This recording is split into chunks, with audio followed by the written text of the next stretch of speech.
After a year in which oil prices dominated the news, you might think the same issues will drive next year's energy stories. But if you just focus on oil prices, you'll miss the larger picture for 2016. We rely on oil, of course, for transportation and petrochemicals, but it's not the only game in town anymore. As our reliance on oil shrinks, we'll turn not to just one new source of energy, but several. This is different than what's happened in the past. Previously, one form of energy was superseded by another. In the 19th century, our reliance on wood gave way to coal, and in the 20th century, that yielded to oil.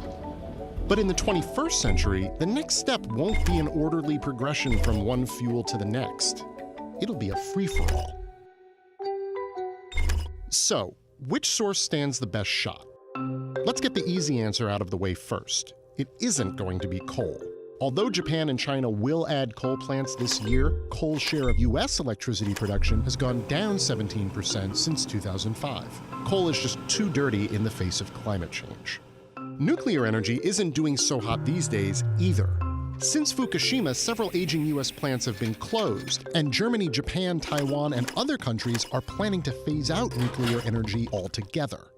From there, though, the energy picture gets a lot sunnier.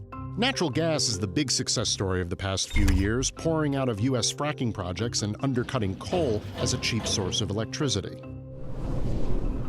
Wind power is as cheap as coal in Germany and the UK, and demand for solar is actually the highest it's ever been, which may have something to do with the price of solar panels dropping 95% since 2008.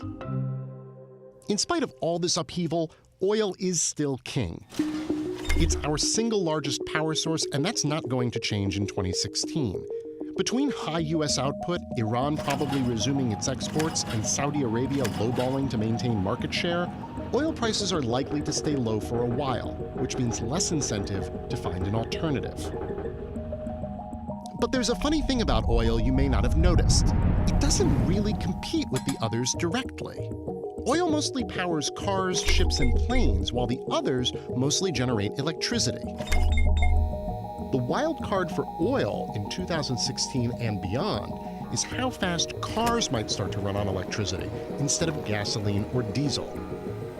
If and when we see a big shift, it may signal the true end of the oil age, but it won't be replaced by the solar age or the biofuel age or the wind age.